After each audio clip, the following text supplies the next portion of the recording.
नमस्कार दोस्तों, आइए सुनते हैं ममता कालिया जी द्वारा लिखी हुई कहानी आज़ादी। बहुत लाड़ करती थी दादी मेरा। कोठरी आंगन पार करती हुई मैं आई और दादी की पीठ पर झूल गई। दादी, मन नहीं लग रहा, जाएं खेलाएं। दादी ने अपनी उंगली से सवा तोली की चमचमाती अंगूठी उतारी और छत की मोटी नाली में, जिसमें से बरसातों में परनाला गली में पड़ पड़ गिरता था, फेंक दी। मुझसे बोली, जा ढूंढ कर ला तो जानू। मैं कूदती कूदती सीढ़ियां उतर गई। नीचे गली की नाली में पानी के बहाव से अंगूठी आगे भागी जा रही थी। मैं नाली के साथ भागती गई। 7 घटिया की नाली। अंगूठी पाना हंसी खेल नहीं था। हाँफते हाँफते निचाई तक पहुंची तो अंगूठी जमीन तले के गटर में गायब हो चुकी थी। जिस तेजी से गई थी उसी सुस्ती से लौटकर छत पर पहुंचकर मैं बिसूरी, दादी। दादी अपनी एक टांग पर उठ कर आई। खबरदार जो रोई। फिर पास आकर गोद में उठाकर कहा, आज तेरे बाबा आएंगे तो फिर नाप दे दूंगी। मैं खुश हो गई। 5 साल की थी ना, इसलिए यह पता नहीं चला कि पहली बार ही बनवाने में बाबा को कितनी मुश्किल आई थी। और साल भर तक घर के हर खर्चे का हिसाब लगाते समय बाबा उस अंगूठी की कीमत बताया करते थे। इसी पर एक दिन दादी ने गुस्से में अंगूठी चूल्हे में डाल दी। लो, ठंडक पड़ी तुम्हारे अंदर, लो यह लो और लो, कहती हुई दादी अपनी चूड़ियाँ, कड़े और लच्छे भी आग में झोंकने लगी थीं कि माँ ने पीछे से उन्हें थाम लिया। माँ से इसीलिए चिढ़ती थी दादी। माँ ने बीच बचाव किया और दादी का पारा गरम। फिर दादी पता नहीं क्या क्या बकने लगती। उन्हें राण, हरामजादी कहने के साथ साथ बाबा की पतुरिया कह डालती। तब बाबा तख्त से उठकर आते और दादी को एक लात मारकर घर से बाहर चले जाते। घर एकदम सन्न रह जाता। दादी न रोती न चीखती, बस सतर अपने तख्त पर बैठ जाती। उनकी शक्ल कुछ अजीब ढंग से सख्त हो जाती। वे अपने दाएं हाथ का पंजा बार बार फैलाती, सिकोड़ती, फिर एक टांग पर उठकर माँ की कोठरी के सामने होकर मुनादी करती, आज चूल्हा नहीं जलेगा बहू, खबरदार जो चौके में घुसी। माँ ने भी उन्हें जलाने की कसम खाई हुई थी। उनकी इस घोषणा के साथ साथ माँ छीके पर से आलू उतार कर काटने लगती। दादी एक बार फिर गालियों की बौछार करती हुई मुझे माँ के पास से छीनकर पूजा वाली कोठरी में आ जाती। मैं उनका धचक धचक चलना देखती और मजा लेती। दादी के गुस्से के बारे में मुझे सिर्फ इतना पता था कि अगर वे पूजा घर में आकर धूप जलाएं तो समझो गुस्सा उतरने ही वाला है। फिर मैं धीरे से पूछती, दादी पान खाओगी? और बस दादी की घर भर में सुलह हो जाती। दादी के पान चौके में रखे पानी के बड़े तमेड़े में पड़े रहते। सुबह सुबह छिद्दू पान दे जाता और मैं कैंची से काट काट कर लंबी कतरनें बना देती। दादी का कहना था, मुझसे पहले इस घर में कभी किसी ने उन्हें पान लगाकर नहीं खिलाया। मैं तमेड़े में से पान की एक कतरन लेकर चौके के आले से पानदान लेती और सीधे हाथ की पहली उंगली से उस पर चूना कत्था लगाती। सुपारी का चूरा रखती और पीली तंबाकू की 5 पत्तियां। कभी कभी पान लेकर जाने के सिलसिले में कतरन में से एक आध पत्ती या सुपारी खिसक जाती। दादी झट पहचान जाती। आज हमारे लटूर बाबा पान बनाना भूल गए। मैं पूछती, दादी क्या कम है? चूना कत्था? नहीं। सुपारी? नहीं। फिर पत्ती। और मैं पत्ती लेने रसोई में भागती। कभी दादी नहाने को गुसलखाने में घुस जाती तो मेरा वक्त न कटता। मैं गुसलखाने की मोरी में झुककर झांकती और उसी में से बातचीत शुरू हो जाती। दादी कितनी देर लगाओगी? अभी मैं पैर रगड़ रही हूँ, बिना ठहरे मैं कहती। और अब क्या कर रही हो? दादी जवाब देती, फिर मैं सवाल करती, वे फिर जवाब देती। मेरा नया सवाल हाजिर होता। जब मोरी में से साबुन का झागदार पानी निकलता तो मैं ताली पीटती, आहा दादी जी नहा चुकी, आहा। अगर माँ आंगन में होती तो मुझे देख देख कर दांत पीसती। आना रात को मेरे पास, अच्छी तरह बताऊंगी। रात को दादी के पास सोने में मुझे डर लगता था। सोने से पहले भी बाबा के पैर दबाती थीं। कभी कभी मैं सो जाती और बीच में पेशाब के लिए उठती तो देखती कि दादी तब तक पैर ही दबा रही हैं। मैं कहती, दादी सो जाओ। दादी लंबी सांस लेती। मैं तो अब लकड़ियों में ही सोऊंगी, ये मरे पैर मेरा दम ही खींच लेंगे किसी रोज। और बाबा, जिन्हें अनिद्रा की पुरानी बीमारी थी, चीख पड़ते, ससुरी हमें गाली देती है। एक टांग भगवान ने ले ली, एक हम तोड़ देंगे, समझी। दादी बाबा की लड़ाई में मैं बहुत अकेली पड़ जाती। दादी तड़ातड़ जवाब देती रहती थी, फिर बाबा उठकर उन्हें दो एक धौल जमाकर मुंह फेर कर लेट जाते। मैं इसीलिए माँ के पास सोती थी। माँ रात में मेरा गाल नोचते हुए घुड़कती, आई बड़ी दादी की मनैती, पढ़ना न लिखना, दिन भर चुहरियों की तरह उसके कामों में लगे रहना। उसका क्या है, उसका क्या है, उसकी माँ कुंजड़िन थी, वह तो पनवाड़न लगती है, तू भी पनवाड़न बनेगी। दिन में अगर किसी बात पर मैं माँ से रूठ जाती तो ये सब बातें दादी तक पहुँचा देती और दादी का संवाद शुरू हो जाता। हाँ हाँ, हम कुंजड़न की बेटी हैं, पर तुम कोई कलेक्टर की जाई नहीं हो। तुम्हारा बाप भी वही परचूनिया रहा तराजू लिए, चल बसा, क्रियाक्रम में 20 आदमी न जुड़े। माँ मेरी तरफ देखती और अंगारा बन जाती। मैं उस दिन दादी का आंचल न छोड़ती। उस रात फिर मेरी पिटाई होती। बचाव के लिए मैं जोर जोर से रोना शुरू कर देती। दादी अपने कमरे से पुकारती, मुन्नी मुन्नी, री बहू मेरे लटूर बाबा को हाथ न लगाना। हाँ। बाल मेरे बहुत छोटे छोटे थे। दिन में 3 बार दादी कस कस कर चोटी करती और कलाया बांध देती, पर मेरे बाल फिर आगे पीछे से निकलकर आंखों पर बिखर जाते। नाम मात्र को कलाया बंधा रह जाता, इसलिए दादी ने मेरा नाम लटूर बाबा रखा था। मेरे और भी दर्जनों नाम थे। दादी कहती, डॉक्टर मुन्ना लाल, जरा मेरा छुनछुना गरम कर दे बेटा। मैं चौके में जाकर वह कटोरा उठाती जो घी और हल्दी से हमेशा पीला रहता था। फिर दादी उसमें एक कलछी घी, हल्दी और पिसी हुई सौंठ डालकर चूल्हे पर चढ़ा देती। उसका छुन छुन छुन छुनाना मुझे बड़ा अच्छा लगता। जब हल्दी नारंगी रंग की हो जाती तो मैं चिल्लाती, दादी छुनछुना तैयार है। दादी सणासी से उतारकर मेरे सहारे से धचक धचक कर चलती हुई कमरे में आ जाती। मैं उनके सामने घुटने सिकोड़कर बैठ जाती। दादी अपनी सूखी पतली लौकी जैसी टांग के पंजे में बंधे रुअड़ के पुलंदे पर से पट्टी उतारती और रुअड़ हटाकर देखती। इस पैर का छोटा सा पंजा था, मेरे हाथ बराबर, और उसकी छोटी छोटी जुड़ी उंगलियों में नाखून नहीं थे।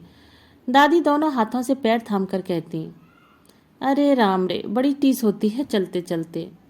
मैं पूछती, दादी कब ठीक होगी तुम्हारी टांग। दादी रुई से पंजे पर हल्दी सौंठ लगाती, जब मेरा लटूर बाबा डॉक्टर मुन्ना लाल बनेगा तब। और मैं निश्चय कर लेती कि छप्पर वाली गली के नुक्कड़ पर बैठने वाले डॉक्टर मुन्ना लाल से भी बड़ी डॉक्टर बनूंगी। सबसे पहले दादी की टांग ठीक करूंगी, फिर अपने बाल, फिर बानू की गुड़िया। फिर मेरी समझ में यह सब काम डॉक्टर के ही करने के थे। दादी टांग की पीड़ा भूलने के लिए कहती, मुन्नी री कहानी सुनेगी। कौन सी। दादी वह सुनाओ चतुर कोए वाली। दादी की कहानी शुरू हो जाती। सावन में घर के बाहर वाले छप्पर में झूला पड़ जाता। हम सब छोटी बड़ी लड़कियां एक दूसरी को झोंटे दे देकर झुलाती और गाती। शिव शंकर चले कैलाश, बूंदियां पड़ने लगी। गौरी जी ने बोई हरी हरी मेहंदी, तो शिव जी ने बोई दई भांग, बूंदियां पड़ने लगी। कभी कभी दादी मुझे झुलाती और अपना प्रिय गाना सुनाती। बाग में पपीहा बोले, मैं जानू कोई आया रे, आया रे मेरा बब्बू बेटा, 100 चीजें लाया रे। बाप को चद्दर, माँ को धोती, मुन्नी को चूड़ी लाया रे। बहन की तीयर भूल आया, 100 नाम धराया रे। बाग में पपीहा बोले। घर में जिसको जिस चीज की जरूरत होती, गाने में उसी के अनुसार रद्दो बदल होती रहती। बब्बू बेटा सबके लिए फितूरी, दुशाला, सूटर, चप्पल और न जाने क्या क्या लाते रहते। बस बुआ की चीजें भूलते जाते। माँ सारा दिन काम करती और बड़बड़ाती, और सोते समय भी। मैं पूछती, यह तुम सारा दिन क्या बोलती रहती हो माँ, कुछ सुनाई भी तो नहीं देता ठीक से। माँ दांत पीसती, तुझसे मतलब, तू सारा दिन उसके चील कौए उड़ाया कर। बाबू आगरा में पढ़ते थे। जब मैं थोड़ी बड़ी हो गई, मैंने देखा बाबू जब आगरे से लौटते, माँ रात में देर तक उनसे झगड़ा करती, हमारी मिट्टी क्यों खराब की ब्याह करके, हमें ले चलो या यहीं अपने हाथ से खत्म कर दो। हमसे नहीं होती सारी उम्र बुढ़े बुढ़ी की टहल फिकर। सारा दिन ऐसा लगता है जैसे तख्त पर 2 मेंढक बिठा दिए गए हों। बाबू गुस्सा हो जाते। गाली गलौज उन्हें पसंद नहीं थी। गुस्से के मारे अपनी खटिया खींचकर दूर कोने में ले जाते। बाबू के आने पर दादी इतनी खुश हो जाती कि लगता भी बिल्कुल ठीक हो गई हैं। न उनका पैर दुखता है, न आंखें पनी आती हैं। उस दिन वे अपने हाथ से खाना बनाती और सामने बैठकर खिलाती। मैं सोचती बाबू जल्दी जल्दी आया करें तो कितना अच्छा हो। एक बार बाबू आगरे से लौटने पर टीन का एक कंघा लाए। घर आने पर दादी ही उनका बक्स खोलती थी। कंघा निकाल कर बोली, मेरे लिए लाए हो? बाबू सर खुजाने लगे। अम्मा, रास्ते में बाल बिगड़ जाते हैं हवा से, यही मारे ले आए हो। दादी ने चुपचाप कंघा वापस रख दिया। जब बाबू चले गए तो एक दिन मैंने देखा माँ उसी कंघे से बाल संवार रही हैं। मैंने फौरन जाकर दादी से कहा। दादी तख्त पर से उठकर आईं। कसम से लेकर इतरा रही है, ये छिचोरापन यहाँ न करियो। हम भी कहें छोरा का दिल क्यों रत्ती रत्ती हुआ जाए है माँ को देने के नाम पे। दादी सारा दिन कुपित रहीं। माँ जहाँ खड़ी होती उनके पीछे घुड़कने लगती। चिट्ठी लिखी थी बड़के को, हमसे कहती तो कंघा न मिलता, रोज पत्तियां काढ़ा करेगी का। माँ ने कुछ नहीं कहा। बाल बांधकर विजयी मुस्कान के साथ कंघा आले में रख दिया। शाम को दादी ने मुझसे कहा, मुन्नी जरा वह कंघा तो उठा ला। हम दोनों उस समय छत पर बैठे थे। मैंने नीचे जाकर आले में से कंघा लाकर दे दिया। दादी ने झट कंघा उस मोटी नाली में डाल दिया जिसमें से बारिशों में परनाला पड़ पड़ गिरा करता था। मैंने मचल कर कहा, दादी ढूंढ कर लाऊं? दादी ने आंख दिखाई, पैर तोड़ देंगे खबरदार। घर में 2 लोगों से दादी की बिल्कुल नहीं पटती थी। हम थे कुल 4। मैं बड़ी फूली फिरती थी। दादी की चहेती जो थी। माँ से निपटने के बाद बाबा का नंबर आता था। छत की दीवार से जुड़ी लेकिन घर के बाहर जो कोठरी थी उसी में दुकान थी।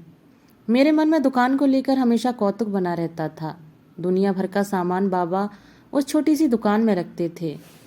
दादी कभी हल्दी कभी दाल के लिए मुझे दुकान की तरफ रवाना कर देती। मैं पहले झिर्री में से झांक कर देखती। बिल्कुल बाइस्कोप का मजा आता। बोरों के पीछे चूहों की धमा चौकड़ी कभी दिख जाती तो एक दिन दिलचस्पी से गुजर जाता। फिर मैं दुकान के सामने वाले दरवाजे पर जाकर बाबा से चीज की फरमाइश करती।